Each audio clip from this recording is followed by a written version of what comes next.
Guys, this is PARM with Pro Box Respect TKO. Privileged to be here with the former World Heavyweight Champion, two-time World Heavyweight Champion, Tim Witherspoon. Tim, how you doing? I'm good, I'm good. Good, good. I know this is not the first time you've been to London. When did you come in, mate? I've been here for about 5 days. Okay. I've been coming here for a long time. Of course, yeah. You know, so I feel at home. We'll get on to 1986 a little bit later on. Now, obviously you're back and forth. If you don't mind me asking, what's the purpose of the visit this time then? Oh, the visit? Yeah. Okay, I'm currently training a couple of people. One of the main guys is a boxer named Cash Ali from Rotherham. He's undefeated. What interests me in his situation is that he can be the first heavyweight champion, Asian champion ever. So that really got that made me interested in training them. Okay. You know, so you know, I just want to try to put my input, show him a lot of things that I know, and possibly he'll come out champion. So he's based up in, you said? Rotherham. Rotherham. Okay, cool. So you're going to be here for a little while then? Yeah, I'm going to be here for about 2 months. Okay, perfect. Yeah. Now, Tim, as I said on record, you know, you're a two-time World Heavyweight Champion. You retired in boxing in 2003. So have you been active in boxing 2002. 2002? Yeah. Box Rec Lives, 2000, okay, 2002. Okay, well let it be 3 then. I know, let it be 2003, you were still active. What have you been doing since then, mate? You know, I've been trying, well, since then I've been trying to, you know, when your boxing career, you're away from home all the time. Sure. I was enjoying doing training and you know, enjoying my grandkids and my kids and just trying to find out what I'm going to do after boxing, after I retired. You know, it's not that much for retired boxers to do. And these are one of the things that boxing needs to do, prepare boxers for after boxing, and that's not what's happening in the boxing game right now. So, you know, I've been being close to my family, my grandkids, and my daughter, my sons. Sure. You know, trying to get that family love. Tim, Philadelphia's always been known for boxing and producing great champions like yourself. How big's boxing in Philadelphia and generally the US? Because sort of get this feeling from my time out there as well that, you know, sort of UFC mixed martial arts seems to be ahead slightly. What's your feelings on that, bud? Yeah, that's correct. I think that at one point we thought that they were going to really take over, but then they just leveled off. Yeah. I think that there's a feeling of, you know, with the boxers, we know a lot of things. Like, we got good trainers, and we take it for granted. Where in other countries, a lot of boxers try hard, they train hard, and they don't. To me, they don't have a lot of good trainers outside of the United States. They have good trainers, so a lot of Americans take it for granted, and they just take their time about things. They train hard, but they know how to slip, they know how to do a lot of things. And while they're doing that, the rest of the world is just taking off. You know, England got a champion, got a heavyweight champ. They got all these Eastern Europeans just doing really well, and we fell asleep. Yeah. I think it's time to wake back up, because we did have we was the one everybody was focusing on, the whole world. Absolutely. I mean, everybody's now at the moment saying, you know, British boxing's on a high, which it is, record number of world champions. But when I was growing up, you're absolutely right. Yeah. It used to be the other side. It used to be the flip side. We used to always look at the US and say, well, they've got 10, 15 world champions. Yes. Now it seems to be the other way around. And good trainers. They used to send a lot of the boxers to the United States to get schooled. So, you know, we just sitting back and letting everybody take, but it's time for us to get it right back. Yeah, right. I don't know if you saw something recently, but Eddie Hearn's looking to open up his promotional outfit in the US as well.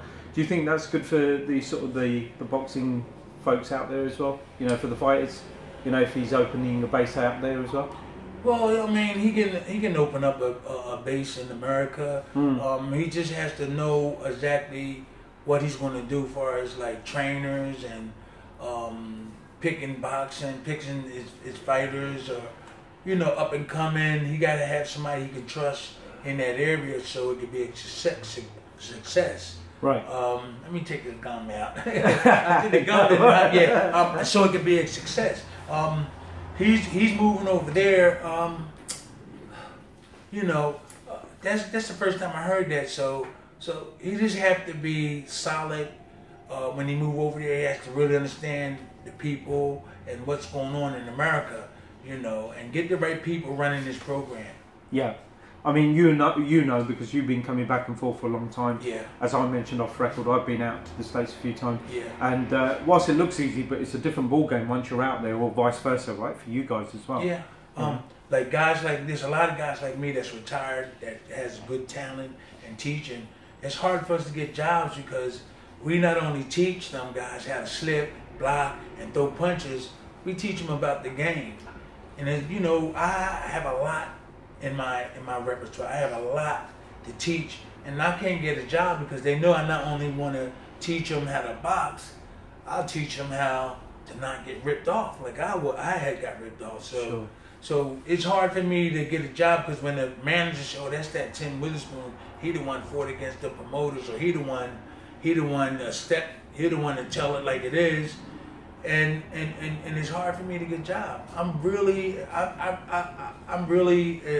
intelligent in the game. I had a good trainer that taught me a lot of good things, but they don't want that. Yeah. They just want me to just be yes, yes, yes, and I'd rather not do that. I get a lot of respect by letting everybody, the boxers and everybody, know this is the way I think it should be.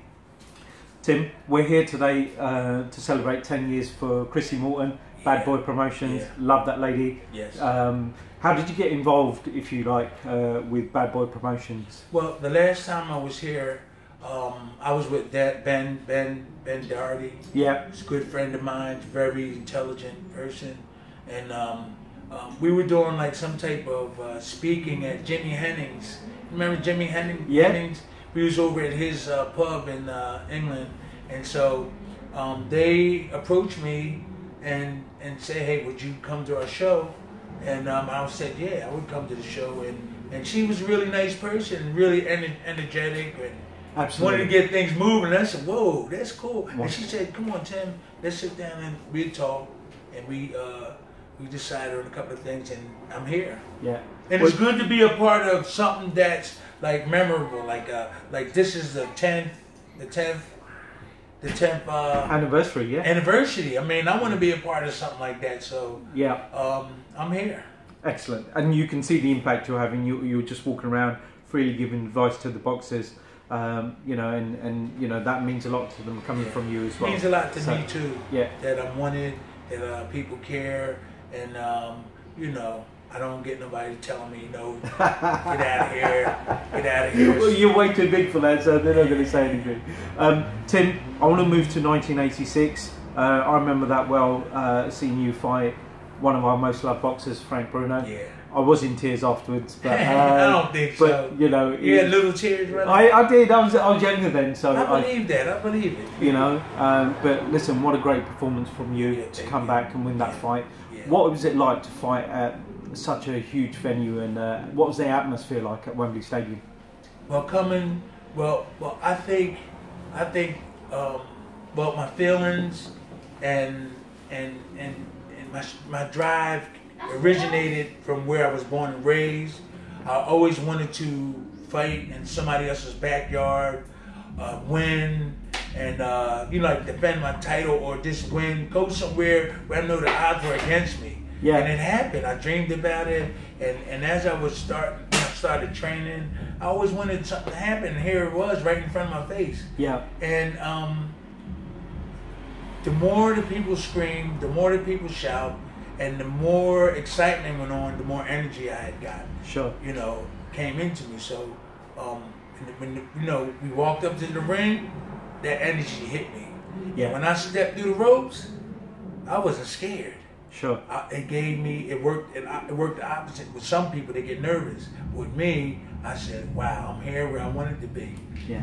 And back those days, 15-round fight that was as well, wasn't it? I believe it was a 15-round fight. I think so. I don't Got Ben know. in I the think me and background, Tony Tubbs did the first. So as not to ruin the interview, but I reckon it may have been a 15 rounder. Let me think. It was 1986. No, me and Tony Tubbs did September, the last. wasn't it? Was it September 1986? No, it was July. It was July. July? For sure. Me and Tubbs, I think, did the last 15 rounds. Yeah, but was it scheduled? We're saying it was scheduled. But Yeah, it was stopped in 11. it was a WBA title fight. WBA. So it could have been. It was. Let me check that. I thought it was a 12 rounder. I thought it was scheduled for 12. 15, but I'm going to talk. Would you like me to check it off stage? Go for it. Keep talking. I'm going to check it and come back and absolutely. Tim, you fought some of the marquee names in boxing. Pinklon Thomas, Bone Crusher Smith, Tony Tubbs, Larry Holmes, great champion. Was it, forgetting whatever the result was, any of those or any other fight, a highlight fight for you? I mean, you mentioned obviously Frank Bruno's fight. Any other fights that really stood out for you? Naturally, the Larry Holmes fight was one of the top ones. Fighting a great fighting a great. He won. To be honest, he won. Sorry, bad. He's won? So, Yeah, well done. yeah. Sorry. Fighting naturally, fighting Larry Holmes was one of the great experiences that I had. I fought Bone Crusher 2 times. The first time every round I won. And the second time was really not a disappointment because I knew what I was doing.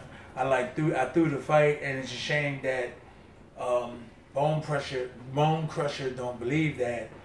There was so much going on then. Don King wanted Mike Tyson to be the youngest heavyweight.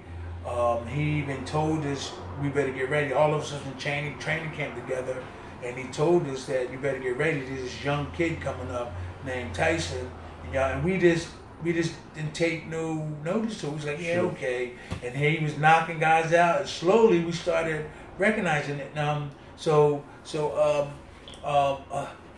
But Bone Crusher fight, every round I won in the beginning, in the first fight. In the second fight, I was only going to get $500,000 to fight Mike Tyson, and there's a whole lot of things went on. Sure. But there was Bone Crusher fight was one of my best fight, the first one. And he's an awkward fighter as well, wasn't he? Yeah, Bone Crusher could punch. Yeah. Bone Crusher could punch, but I was so relaxed. I was in good shape. I was in good shape, and I won that fight. Almost knocked him out a couple of times. Yeah. It's just that the second fight, it was more so. I was just overcome with the future was holding for me. Of course. Yeah, the future. I was so overcome with that. That was negative for me. Tim, I know you're very active on social media, and you. Not really. What I mean in terms of the fights, we recently had the Joshua Klitschko fight. You pop up on, Well, I like to comment on a lot of the shows, a lot like Ben It was a Darby's. 15 rounder. It was a 15 Oh, it was a 15. It was a 15 rounder. Okay. So you beat Tubbs over 15 to win the belt. Yeah. And you defended it against Frank, and it was scheduled for. Okay. Right. Thanks, Ben. Appreciate that. So, So, gotta get back. What was you saying? Yeah, I'm just saying, every now and again you pop up on posts. Giving your opinion. Because I think that there's a lot of comments from people that not really knowledgeable about the sports. Sure. And I think more of experienced boxers need to comment so the fans could get a better understanding. There's a lot of comments. Everybody's is entitled to an opinion, but who will recognize and understand opinion that's really valuable? Sure. So I come on sometimes and try to put my 2 cents in. I don't talk as good as Ben, but I try to put my 2 cents in and hope people respect their opinion. Absolutely, absolutely.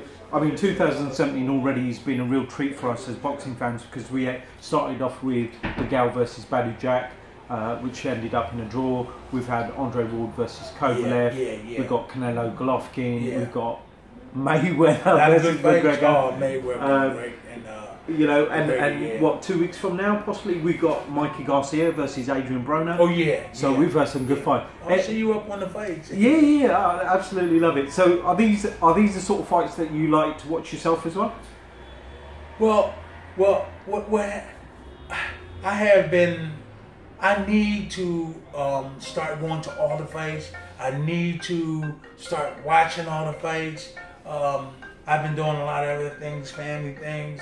And in my back of my mind, I don't think I'm getting left behind, but I need to catch up. Because boxing need guys like me intervening and giving our opinion about what's going on. Because a lot of fans are being misled by a lot of things that I think that's not 100%. Yeah. And not everything is 100%, but what I'm saying is that when people comment, when boxers comment, when people comment, I think there's a lot of confusion going on. You know, but they'll listen to an ex-champion and say, well, he probably is spot on, or I'll listen to that compared to somebody else that wouldn't give a comment about a situation. Absolutely. Tim, I know we've got a good night of boxing ahead of us here at the Troxy in London. Yeah. I for one am pleased that you're back into the sport of boxing. It's good to see you. I never left. No, you didn't, but at least we're going to see more of you in the mainstream. I hope so. I actually think that if like television stations like ITV, like and HBO, they need more former boxing champions and they're all sitting around. Absolutely. They're all sitting around and they need our input. I do think boxing needs a union. Yeah. Boxing definitely needs a union. Every other sport has a union but boxing. Yeah. After our career is over, we have nothing waiting for us.